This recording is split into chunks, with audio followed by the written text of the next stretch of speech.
Assalamualaikum warahmatullahi wabarakatuh. Waalaikumsalam warahmatullahi wabarakatuh. Alhamdulillahirabbil alamin wassalatu wassalamu ala Rasulillah wa ala alihi wa sahbihi wa man wala.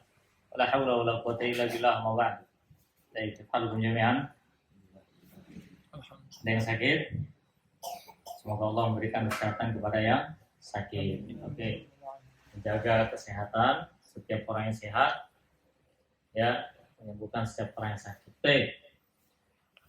Di pertemuan kita hari ini insyaallah melanjutkan kembali pembahasan kita masalah pendidikan keluarga sesuai sunnah, dan kita masih dalam pembahasan talak, ya, masih dalam bab talak. Oke. Kemudian beberapa dampak yang terjadi kita sudah jelaskan masalah talak raj'i. Talak raj'i itu talak yang bisa rujuk atau talak yang tidak bisa rujuk. Kemudian apa lagi? Berkaitan sama masalah khulu, khulu Menggugat cerai dari dari wanita. dari pihak wanita, maka itu sudah kita bahas. Dan kita akan bahas dampak dari perceraian atau talak itu tadi. Qanifidin rahimakumullah. Biasanya kita akan berbicara masalah pasca perceraian itu apa yang terjadi di lapangan, ya, apa yang terjadi di lapangan. Agar supaya kita yang masih berusaha mempertahankan rumah tangga, ya, kembali lagi bersemangat untuk mempertahankan apa yang telah kita bangun bersama. Karena membangun rumah tangga itu bukan perkara yang gampang. Justru membangun rumah tangga itu merupakan ibadah terlama dalam kehidupan seseorang. Kalau lah seandainya sholat, paling lama soleh-solehnya kita sholat ya paling 15 menit, 20 menit. Itu pun sholat subuh. Itu pun banyak yang meninggalkan, bahkan sedikit peminatnya, betul kan? Ya, subuh pun paling suka waktu sudah, itu udah paling panjang. Itu sholat. Maka ibadah yang paling panjang adalah menikah atau membangun rumah tangga. Maka biasanya, ya, kita akan berbicara tentang biasanya. Sebagaimana yang disampaikan oleh penulis di sini, dan kita akan sharing juga apa yang telah kita jumpai. Ya, anak pribadi menjumpai bagaimana permasalahan-permasalahan rumah tangga yang selama ini kita pernah tangani begitu, atau pernah kita sampai kepada kita. Biasanya orang yang sudah mengalami perceraian atau sudah menjatuhkan talak atau dia cerai, bagaimanapun itu kondisinya, mau cerai dalam keadaan baik-baik atau cerai karena sebab ada masalah apapun itu, pokoknya intinya kalau sudah perceraian, yang pertama pasti kerasa di dalam hatinya adalah penyesalan. Pertama itu. Penyesalan apa? Apapun itu bentuknya. Pertama, kalau seandainya perceraian itu ternyata perceraian baik-baik, itu biasanya ada penyesalan. Ya. Apa bentuk penyesalannya? Banyak. Penyesalan karena hubungan rumah tangga sudah putus, rumah tangga sudah hancur. Atau apabila perceraian, naudzubillah ya, perceraiannya karena sebab ada masalah. Nah ini, kalau perceraian ada masalah ini, yang lebih berat biasanya cara mengembalikan kepercayaan diri setelah bercerai karena sebab ada masalah dalam rumah tangga, itu yang paling berat. Apalagi sampai ribut, ya, kasus KDRT, kasus ya antum tahu semua lah yang sekarang, ya kan? Karena KDRT segala macam, itu heran ya sama jamaah-jamaah. Dengar gosip selebriti KDRT, ditanya, boleh nggak Ustaz? Sudah bolehkah tahap seperti ini seorang istri menggugat cerai suaminya? Ya boleh, kalau sudah melakukan kekerasan dalam rumah tangga, ya boleh. Bahkan haram pada saat itu rujuk apabila dijumpai kemudorotan, ya, atau kemungkinan besar kemudorotan berikutnya.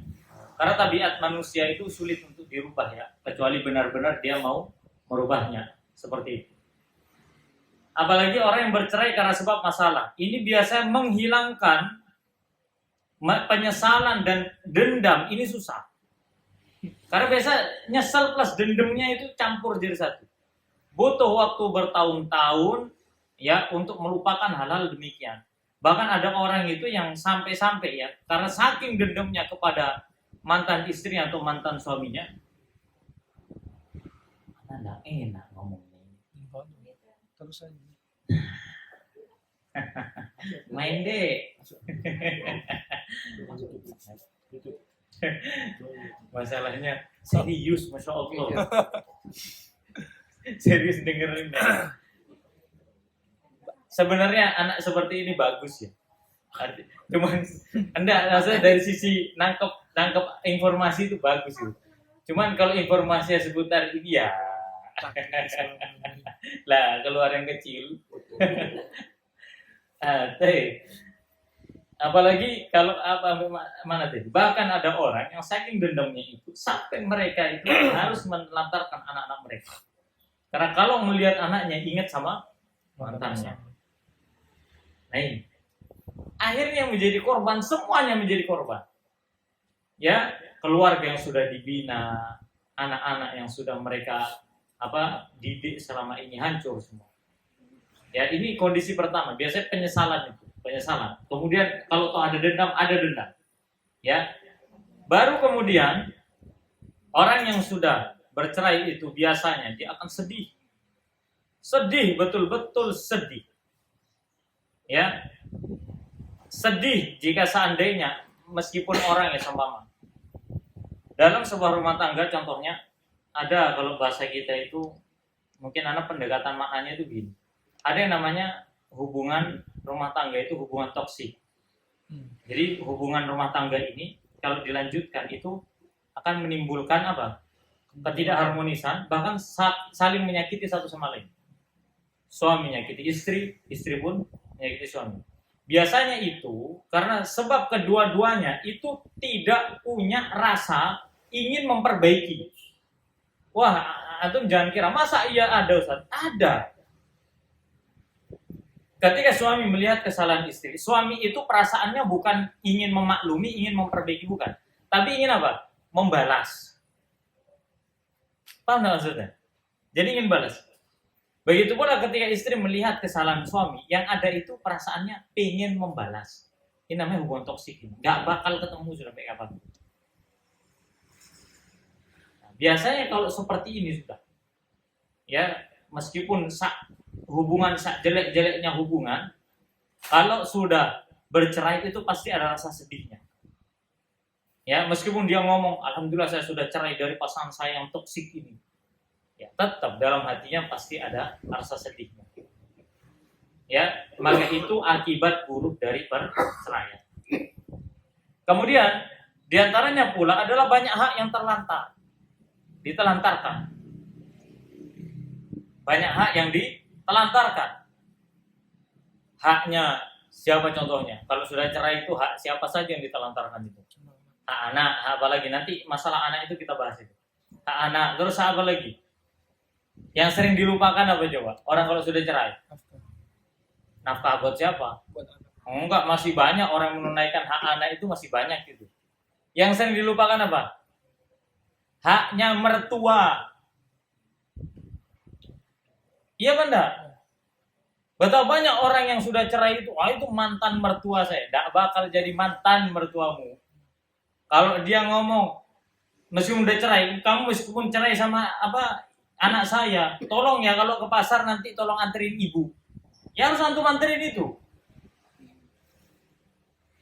Kalau butuh bantuan, minta bantuan, antum harus bantu itu. Ada mantan istri tapi tidak ada mantan mertua. Ini yang sering dilupakan ini. Sama orang-orang cerai pakai emosi, tidak pakai ilmu. Apa itu? Dia tidak, atau bahkan naudzubillah, menghilangkan yang namanya hak mertua. Betul kan? Mertua sakit-sakitan, tidak dibantu. Intinya tuh minimal dia tidak berusaha untuk menjalin hubungan baik dengan mertuanya yang dianggap mantan itu tadi. Ya, Ustaz, kalau anak berhubungan dengan mertuanya, anak berbuat baik. Ya berbuat baik ala kadarnya saja.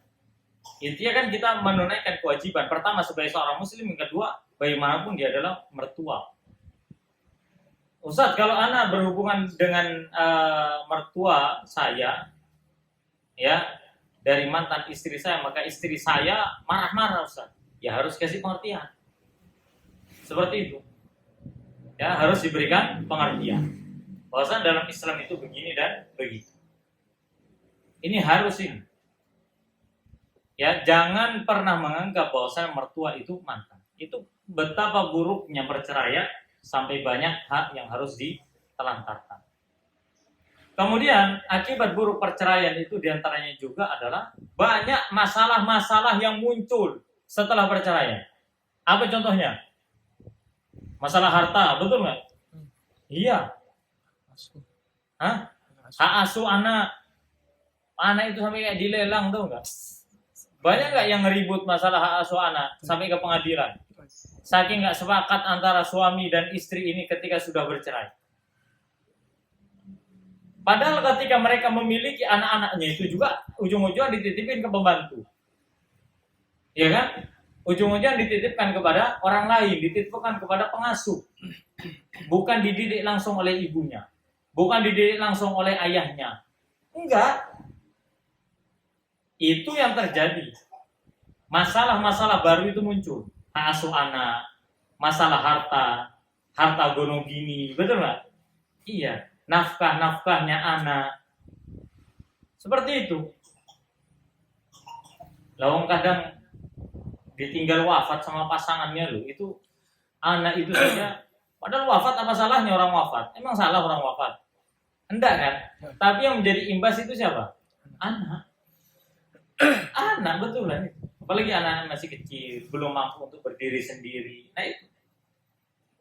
Ya. Maka ini imbas dari berpisahnya orang tua karena sebab perceraian. Belum lagi masalah yang paling ngeri itu harta gonong gini. Saling tidak mengikhlaskan satu sama lain. Itu susah itu. Apalagi kalau ada perasaan begini. Ustaz, makanya dalam Islam itu harus dipisah sebenarnya hartanya suami dan hartanya istri. Harus itu. Kan anak tidak ada niatan cerai. Bukan masalah niatan cerai. Antum kan besok mau mati. Emang nggak mati antum, mati. Antum punya anak kandung, waris. Itu kan harus dipisah itu. Mana harta antum, mana harta istri antum. Jangan sampai pada saat antum wafat, harta istri antum masih hidup lagi istrinya, dibagikan anaknya. Haram loh ini hukumnya. Bisa-bisa si mayit nanggung dosa loh ini. Iya. Harus seperti apa? Pisah antara harta suami dan harta istri. Bukan berarti suami tidak memberikan menaikkan kewajiban memberikan nafkah kepada istrinya. Dia harus tetap. Akan tapi dipisah. Supaya apa? Supaya tidak ada permasalahan berikutnya. Karena setiap jiwa manusia itu hukum asalnya tamak terhadap harta. Hukum asalnya itu. Makanya Islam mengatur agar supaya suami istri membedakan harta-hartanya masing-masing, aset-asetnya, segala macam bentuk aset. Kalau seandainya sudah pindah tangan, maka harus diikhlaskan. Saya nggak maksudnya ya. Sama suami ngasih aset rumah kepada istrinya. Kemudian suami ini wafat. Apakah rumah itu boleh diwariskan? Tidak boleh. Rumah itu tidak boleh diwariskan. Kenapa? Karena rumah itu sudah menjadi milik istrinya. Lo kan dari suaminya, tidak ngurus mau dari mana rumah itu. Pokoknya ini hak milik istrinya, maka tidak boleh diambil. Begitu pula ketika seorang istri telah memberikan kendaraan kepada suaminya, ya kepada suaminya. Maka ketika sang suami wafat, kemudian uang kendaraan itu dibagi diwariskan. Maka seorang istri tidak boleh mengatakan, itu beli mobilnya pakai uang saya. Ini jeleknya orang zaman sekarang tuh kayak gitu. Aneh itu kemarin sempat pekan kemarin, sebelum kejadian Ustaz Ali kecelakaan itu anak lagi nangani harta gono gini yang ginu-ginu. Iya. Apalagi orang kaya. Kalau orang miskin tidak ada harta gono gini. Paling bawang merah, bawang putih dibaginya. Kan gitu. Kalau orang kaya yang banyak asetnya, la ilaha illallah. Istrinya sampai membuat surat pernyataan, ditaruhnya ke pengacara. Sampai bilang taruh aja ke PPAT semua ini. Ya kan? Pencatatan akte tanah itu sekalian sudah. Itu akhirnya yang terjadi. Ujung-ujungnya giliran yang pihak anak ini gugat ibunya. Karena ibunya itu pengen harta dari suaminya. Ibunya sampai mengatakan, saya kan dulu yang ngasih modal ke bapakmu ini. Lo ndak ngurus. Suruh siapa dikasih? Betul kan? Iya. Ustaz, kalau seandainya istri Ustaz ngasih modal ke suami dalam bentuk hutang, ya harus dibayar sama suaminya. Itu harus jelas suruh akad itu meskipun suami istri. Masalahnya, antum jangan mikir anak kan enggak pingin cerai. Enggak, tapi antum mati, sudah. Itu yang susah, itu kita tidak bisa menghindari mati. Paham ya? Kita bisa menghindari perceraian, tapi kita tidak bisa menghindari mati. Urusan harta itu jiwa manusia, tamak. Makanya harus dibagi mana harta suami, mana harta istri. Sudah kan? Harta suami, harta istri harus dibagi. Baru kalau seandainya dalam konsep perceraian ada harta yang belum jelas pemiliknya, seperti tadi kasusnya, istri mengatakan ini adalah harta saya, suami mengatakan ini harta saya. Oh, istri mengatakan saya dulu yang tanam modal, suami mengatakan iya sudah modal sudah saya kembalikan, ini murni usaha saya. Nah, hal-hal seperti ini yang paling sulit. Ini yang paling sulit. Maka kembalikan kepada hukum negara. Biasanya ada kok di perundang-undangan itu pasalnya seperti apa, ya kembalikan kepada hukum negara. Ya, bahkan kalau bisa itu dipretelin satu-satu. Kan enggak sudah dipretelin satu-satu. Iya, diaudit lagi. Rumah. Istri mengatakan, dulu harga rumah ini beli saya dulu 50 juta. Berapa duit yang sampai pakai kasih? Oh, saya ngasih 30 juta. Berarti kan 60%. Dari harga rumah kan sudah 60%. Gitu. Baru nanti dipisah. Kayak gitu loh. Ya, seperti itu. Ini perkara yang sulit. Dalam masalah kematian saja itu sulit, apalagi masalah perceraian yang dua-duanya masih hidup. Lawan orang mati aja sih ruwet kok. Yang hidup satu, yang dilawan orang mati, itu aja sih ruwet. Apalagi dua-duanya sama-sama hidup. Itu yang paling sulit. Makanya para ulama mengatakan, alangkah baiknya ketika seorang itu ribut harta gunung gini, dia lebih memilih untuk menjauhkan diri darinya. Wis, ambil semua, saya tidak butuh itu. Tak golek mana, kayak gitu. Ya, seperti itu. Kalau semama, kalau ada yang begitu, masya Allah berarti. Cerai harta gunung gininya. Suaminya ngomong, saya tidak mau ngambil harta gunung gini, ya sudahlah, wis kamu mau ambil. Istri mengatakan, saya juga nggak mau, ya, pakai harta gunung gini. Ya sudah, kalau gitu, sodakohkan kepada anak yatim piatu. Ya tidak apa-apa, betul itu. Itu lebih baik loh itu. Lebih menghindarkan diri dari perkara syubhat, kemudian lebih menenangkan. Nah ini diantara penjelasan akibat buruk dari perceraian. Kemudian ini masih akibat buruk loh ya, belum efek negatif kepada anak nanti. Kemudian juga di antara efek buruk dari perceraian itu adalah berantakannya atau anak-anak itu menjadi berantakan. Betul nggak? Iya. Ya, anak-anak pun pasti akan merasakan kesedihan. Nah, kita baru masuk ini kepada pembahasan ya bagaimana kondisi anak ketika sudah bercerai. Ini anak ini jadi korban aja. Makanya nggak salah ya kalau ada orang mengatakan yang jadi korban dari perceraian itu adalah anak. Memang benar, ada kalanya benar. Tapi kalau perceraiannya itu benar sesuai syariat, insya Allah anak itu nggak jadi korban. Paham kan maksudnya? Insya Allah anak itu nggak jadi korban. Anak itu masih tetap ngerasa punya bapak, punya ibu. Bapak yang memperhatikan, ibunya juga memperhatikan meskipun mereka nggak bisa bersama. Yang paling susah itu adalah ketika orang tua sama-sama tidak merasa memiliki kewajiban. untuk mendidik anak. Buyan.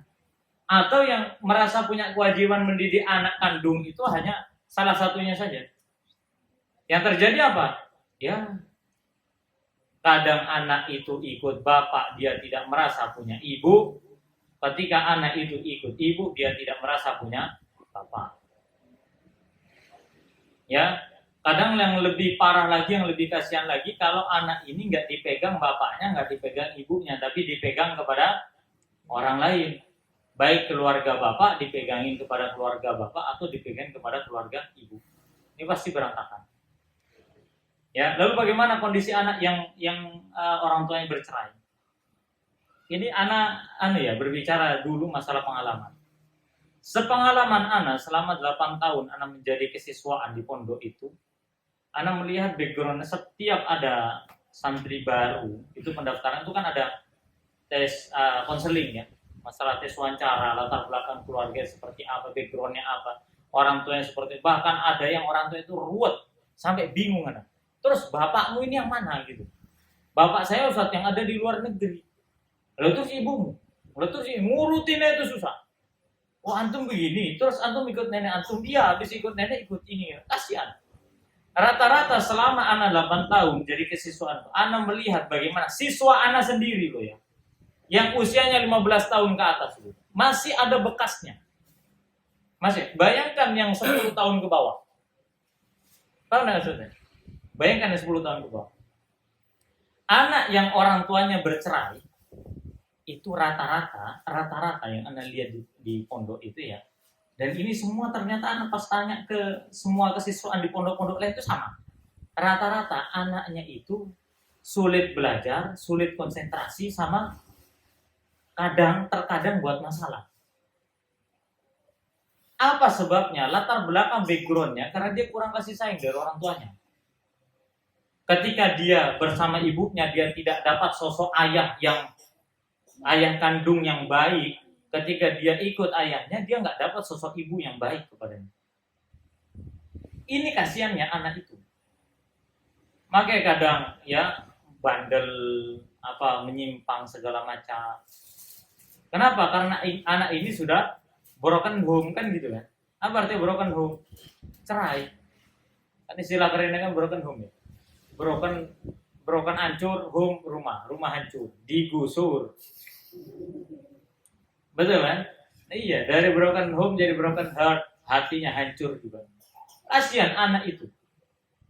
Jadi yang punya masalah-masalah rumah tangga, antum-antum atau kita-kita yang punya masalah suami istri, selesaikan dengan 2 cangkir kopi, 2 cangkir teh, ngobrol bareng sama istri. Kalau ada masalah obrolin.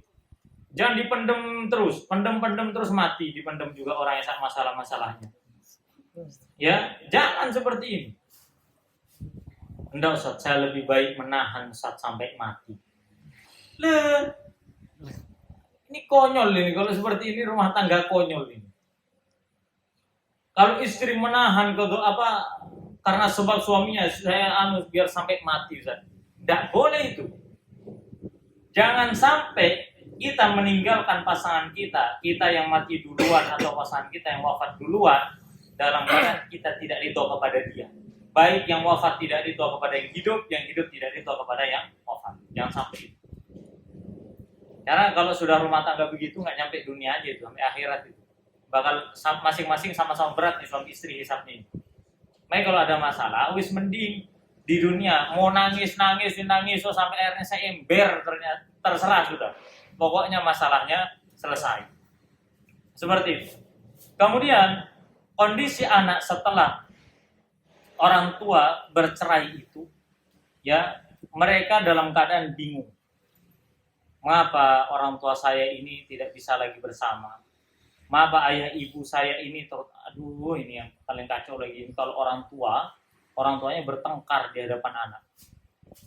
Nah ini. Kalau orang tua terbiasa bertengkar di hadapan anak, adu mulut di hadapan anak. Wah sudah. Anak pasti bingung ketika melihat realita bahwasanya orang tuanya sudah bercerai. Kayak seperti pupus harapannya gitu. Makanya kita katakan tadi, biasanya ya nggak semuanya. Wallahu a'lam, anak belum menemukan itu soalnya. Biasanya orang yang sudah bercerai orang tuanya, kemudian setelah itu anak ini hidup sendiri, ini rata-rata nggak punya pegangan. Rata-rata nggak punya pegangan. Artinya dia nggak punya pengetahuan tentang masalah kasih sayang itu seperti apa. Dia nggak dapat itu. Nanti ngaruh kepada kejiwaannya, mentalnya segala macam. Ya, ini sudah jam 1 nih, masih belum bahas apa-apa loh ini. Asli saya mau kodima ini. Bukan bahas apa belum.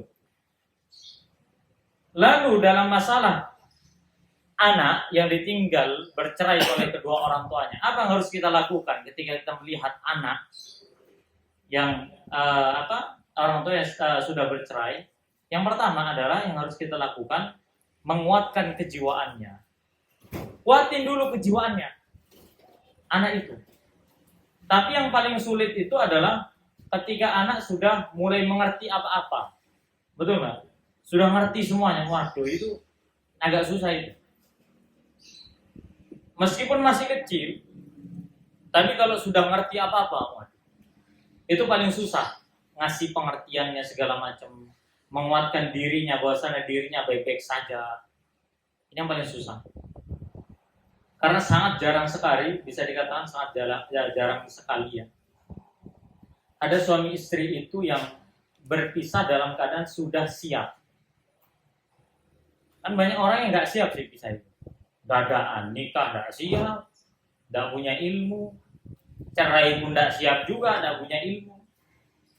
Apa yang terjadi? Tidak memberikan pengertian kepada anak. Harusnya kalau memang itu mau bercerai, harus bercerai. Kalau seandainya harus bercerai, orang tuanya harus sama-sama duduk di hadapan anak. Ya, bahwasanya mereka ini baik-baik saja, orang tuamu pasti tetap memperhatikanmu, sehingga anak itu tenang. Jiwanya tidak kocar-kacir gitu, nggak ngenes hidupnya.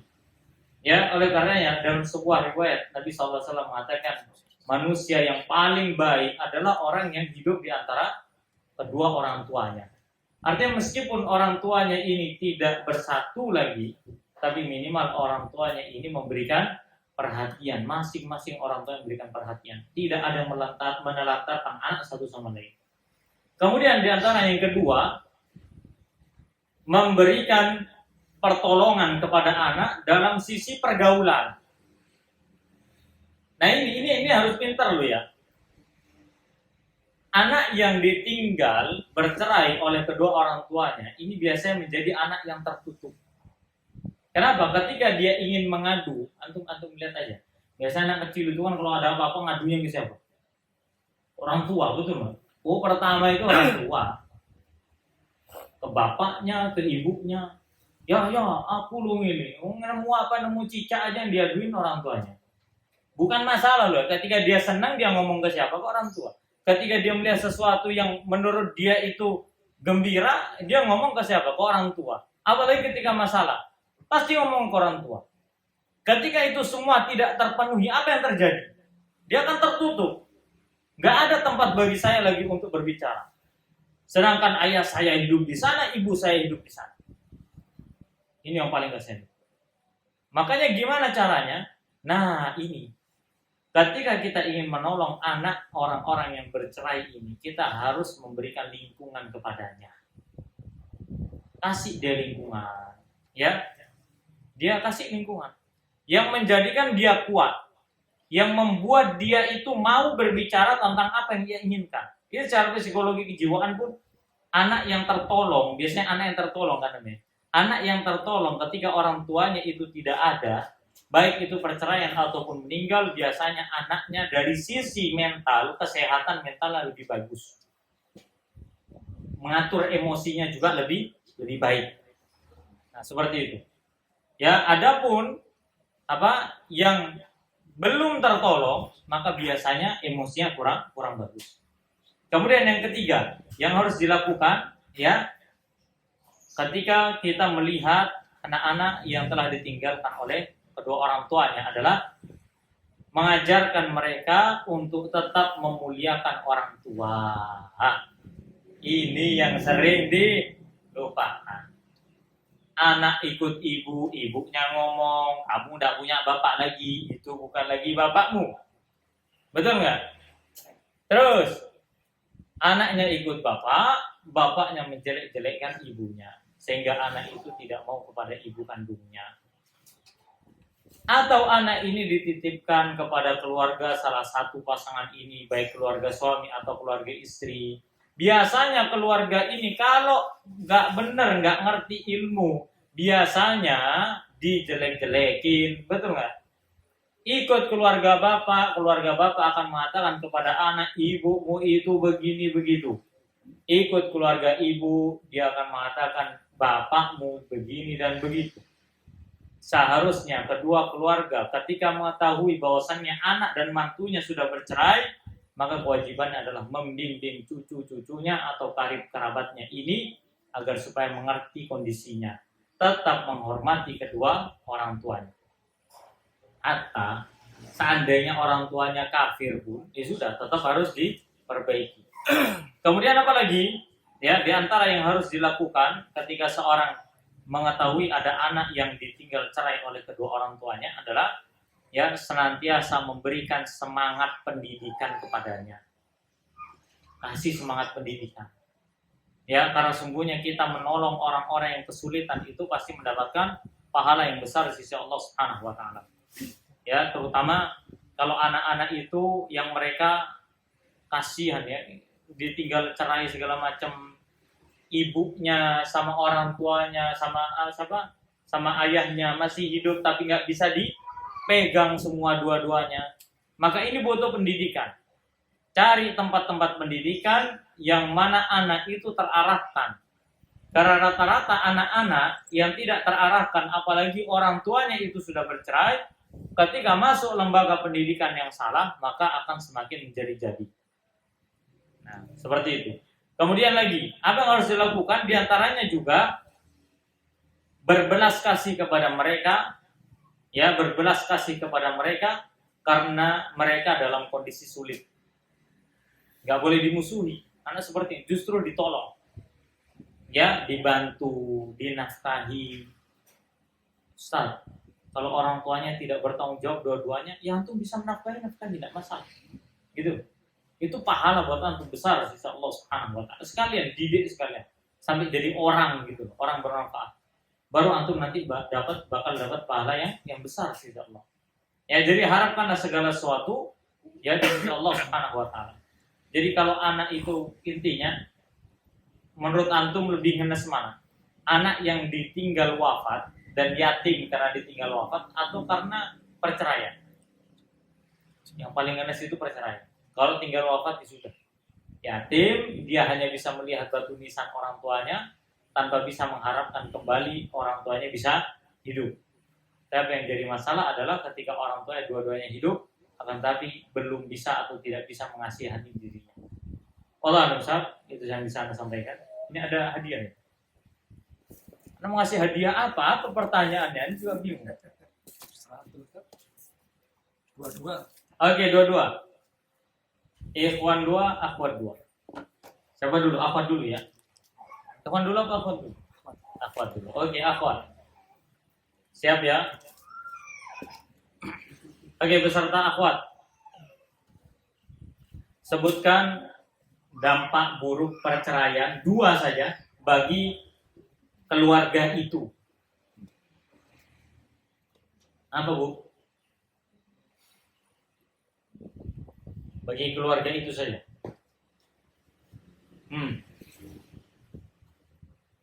Penyesalan dan anak-anak menjadi berantakan. Penyesalan dan anak menjadi berantakan. Baik. Kemudian yang ikhwan 1.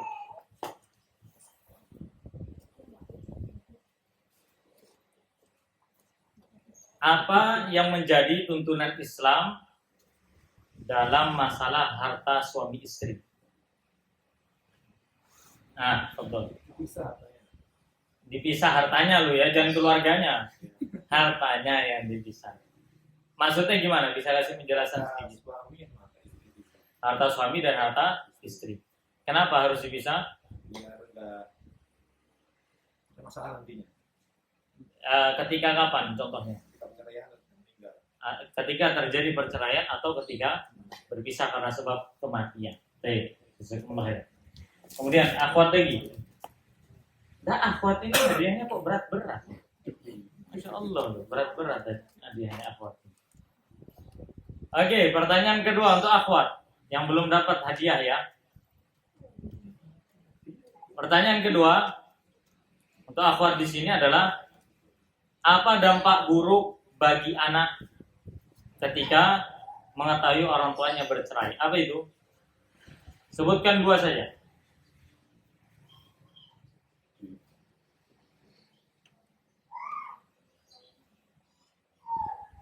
Apa dampak buruknya?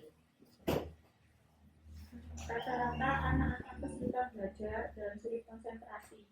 Rata-rata anak akan sulit belajar dan sulit konsentrasi. Itu pertama.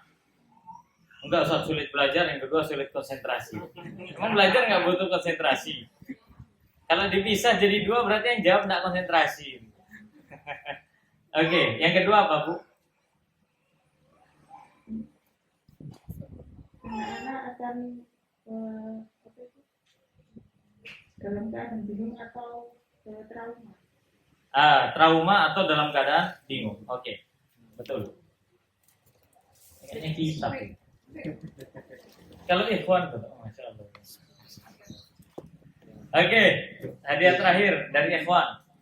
Untuk ikhwan yang bisa menjawab. Ini hadiah besar nih, lumayan nih. Apa yang harus kita lakukan? Sebutkan 2 poin saja. Apa yang harus dilakukan ketika mengetahui ada anak yang bercerai? Yang mana dulu? Menguatkan kejiwaan. Hah? Menguatkan kejiwaan Kejiwaannya siapa? anak. Oke, menguatkan kejiwaan anak. Terus? Memberikan pertolongan. Memberikan pertolongan seperti apa? Membimbing anak yang lebih baik. Membimbing anak dan memperhatikan apa yang diperhatikan? Pergaulannya, lingkungannya. Ya, seperti itu. Itu yang harus diperhatikan ya. Oke, dari antum nggak ada pertanyaan ya? Nggak ada pertanyaan dari antum ya? Saya Ustaz. Monggo, betul. Tadi saya pas sholat Jumat telat 1 rakaat. Antum naik sholat Jumat. Oh iya. Sholat Jumat tadi telat 1 rakaat. Oke, tadi pas sholat Jumat. Apa sholat Jumat itu? Sholat Jumat telah 1 rakaat, tapi masih menjumpai rakaat kedua Ya. dari sholat Jumat. Ya. Maka tetap sholat Jumat 2 rakaat saja. Nggak usah dirubah banting setir jadi sholat duhur. Ya, kenapa? Karena sampean masih menjumpai rakaat dari sholat Jumat. Meskipun tuh hanya tahiyat terakhir loh ya. Makanya kalau datang besok-besok jangan telat Mas ya. Iya, seperti itu. Oke, ada pertanyaan lagi? Apa? Tidak ada kan? Sudah. Dan sekarang saya mau nanya. Kalau seandainya orang menghadiri sholat Jumat, gak nutut sholat Jumat itu udah selesai. Nah, gimana? Ulang.